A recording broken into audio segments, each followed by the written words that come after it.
Man, I love spring in Arkansas. Welcome back to the Garden Hutch. Today we'll discuss week 12 of 2022. Let's get going.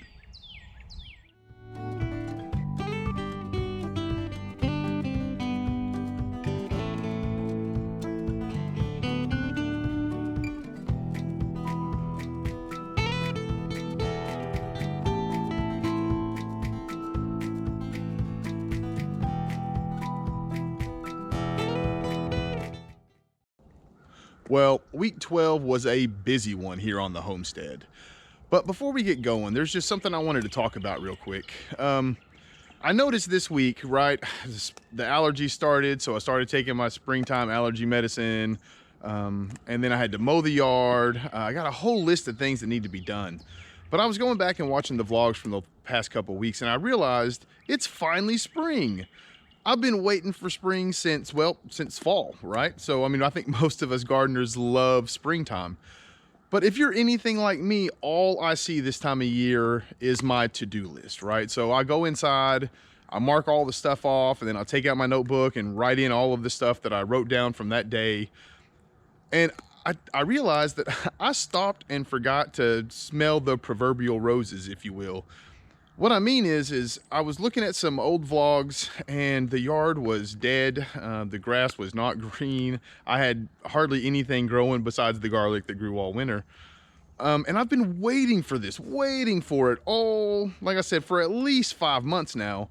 And I didn't even know that it happened, right? So I just want to throw this out there as a PSA to all of my garden friends out there who get so caught up in getting our chores and our lists done that we forget to realize the beauty around us. So do us a favor, let's just take a second, look around your yard, appreciate the things that are greening, understand you're now moving from the browns to the greens, and we'll be able to put our tomatoes and squashes and all of the summer plants in. So I just wanted to bring that up before we got started today because I realize that I do it, and I'm sure there's more than one of you out there that are watching this that find yourself doing the same thing. Well, week 12 started out inside. For those of you who had watched our week 11 vlog, we had lost our bees. We still had 2 full trays full of honey, and so we extracted it Monday, Tuesday, and Wednesday of last week. Yes, it took me 3 days. I was really unfamiliar with the process, and yeah, most of you will know this, but honey drains really slow. So when you go to filter out any of the comb or the wax that was left in there, it takes forever. Having said all of that, we got over 3 gallons of honey from that one box that we did. That is astronomical. It blew our expectations out of the water.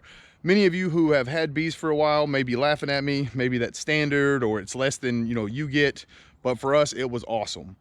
So we had originally thought, you know what, we'll wait till we get the dairy goats. We'll put the bees on the inside of them, give them their own little spot so we didn't have to worry about predators and such.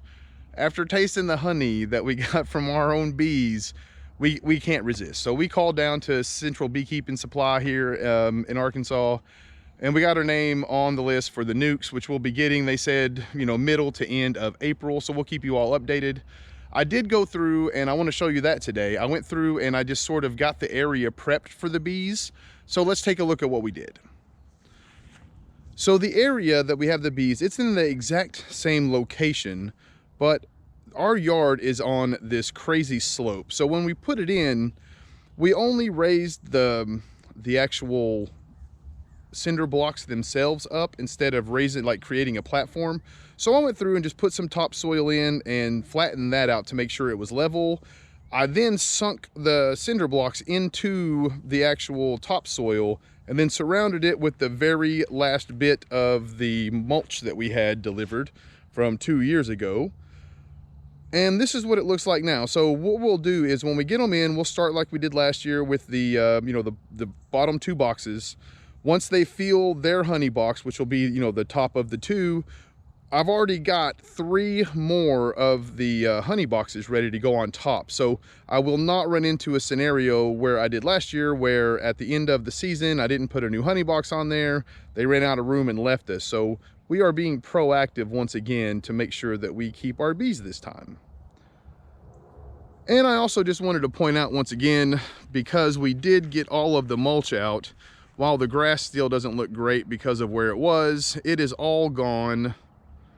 And we went through this week and I just took a rake and there were up here along the sides where it had sat for a couple years, the grass had grown into it and it sort of made it really uneven, some undulations and things that made it difficult to mow around.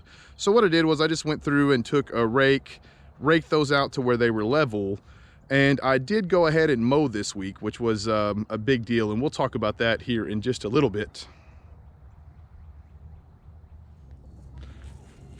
Another thing that we got completed this week was we were able to plant our strawberries. So in this bed here, we have 35 strawberry plants is what it came out to. So we had a few extras, and what we did was, my uncle laughed at us, but nonetheless, we had some extra flower bed space available, and our chickens love strawberries. So we actually took the time and planted some strawberry plants for our chickens. We picked the Ozark Beauties, which do really well here in Arkansas. When it comes to strawberries, I recommend doing your homework. If you know somebody who successfully grows strawberries, ask those folks what kind they grow, because different plants do better in different regions and that sort of thing. So it's important to do your research ahead of time. We did get the Ozark Beauties, and they are everberries.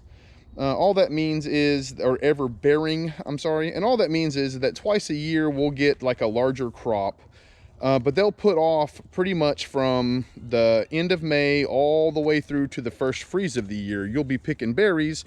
It just won't be nearly as many. Even like when you pull the large picking, the two large pickings, they won't even be close to the June bearing, the one picking that you'll get from your June bearing. But for us, that's not a problem because we don't really eat a lot of sweets. We're not planning on doing jellies and such. What we're planning to do is add these to our salads and breakfasts. That's what the purpose of our strawberries are. So what we'll do is if we have extra, we will just throw them, we'll rinse them off real well, put them on some wax paper in the freezer until they're frozen, and then chunk them all into like a 5-gallon bag in the freezer. And then through the course of the winter, after the year's over, if we want strawberries for something sweet, we can use the frozen ones.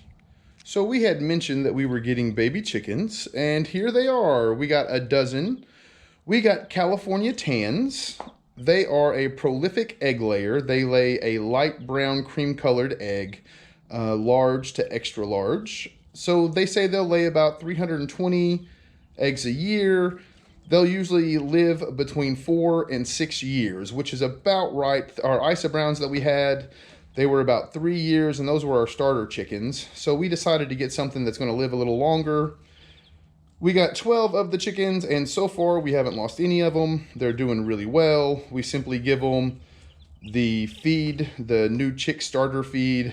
We do add electrolytes once a week to their water, just to make sure that they don't get dehydrated or anything. Even though it's not that hot this time of year, baby chickens have a tendency to get dehydrated. And they're not expensive, but they're not cheap either, especially whenever you consider the profit to loss. And what I mean by that is, you can buy a baby chicken for $4 and raise it. And if you keep that gal for 3 to 4 years and they lay consistently, that's a substantial amount of money. So if you look at it in that scenario, as far as what you're actually giving up over the next 3 or 4 years, losing one baby chick can be quite expensive. So anyway, we'll keep you updated on how these little fellas are doing as we go. As I mentioned earlier, we mowed for the first time this week. And those of you who regularly follow the channel know what I'm going to say. We mowed on a 5. Yes, I know, I say it all the time. I want to bring it up here because I've noticed a huge increase in pollinators, like in early spring versus early spring 2 years ago when we first started this. Leaving up the pollinator plants from the year before and cutting your grass high during the first part, it has paid off a lot. We've got a lot of pollinators in. We're also going to have our bees back in April, as we said earlier, so that'll be really cool. But I just wanted to reiterate that point, that it does work. I mean, we're getting more every year, so it doesn't work great the first year, but it does pay off if you continue the practice for many years in a row. Also, we had to do the whole stick fiasco, which we have to do the first time we mow every year. Ray loves sticks more than anything. Any stick that falls through the late fall, early winter, late winter, she'll take and just carry through the yard. You'll throw it for her, she'll get bored and just leave it wherever the heck it is. So anyway, we had to spend about an hour and 15 minutes this week just walking through the yard and picking up her sticks. It's better than running over them with the mower, but it is something that I dread every year, and I'm glad that we have that part behind us. So the final thing I'd like to review with you folks this week is the greenhouse. Now, we have almost all of our plants that need to be started by this point, and our greenhouse is getting pretty overloaded. We have been fortunate. We were able to move some things like the kale, the cabbages, that sort of stuff have already come out of the greenhouse to make a bit more room. But once we had to start planting the melons and the squashes to put in the ground at the end of next month, it sort of loaded up that greenhouse pretty good. So let's go ahead and take a look. You'll see what I mean. Well, as you can see here, our shelves are starting to fill up really quickly. We may actually have to get another one of these next year if we end up putting in the additional raised beds. We'll see. We may end up just building like a larger hoop house, double insulated, but I think this greenhouse did pretty well this year. Depending on how much we add, we might just get another one and then just kind of see what the cost benefit analysis shows. All of our peppers, all of our tomatoes, we started a few basil, and you can see how big those squash come up. We try to keep them in the larger buckets like these up here. We started these later than the other ones, but we start using these type of planters for the squash just because the tops, the leaves as they come up, they're so large, and you want them to have a really good root system when you put them in the ground. You know, you'll mound them like you traditionally do. Have a nice root system, and you will get a much earlier picking than if you wait until, you know, say mid to late April and then put the seeds directly in the ground. Squash is something that we really like here at the homestead. So we put a lot of it in the freezer. In fact, we still have about 1.5 gallons of zucchini left from last year and about 2 gallons of our winter squashes. See these tomatoes over here getting their true leaves. Those are my favorites. Makes me excited.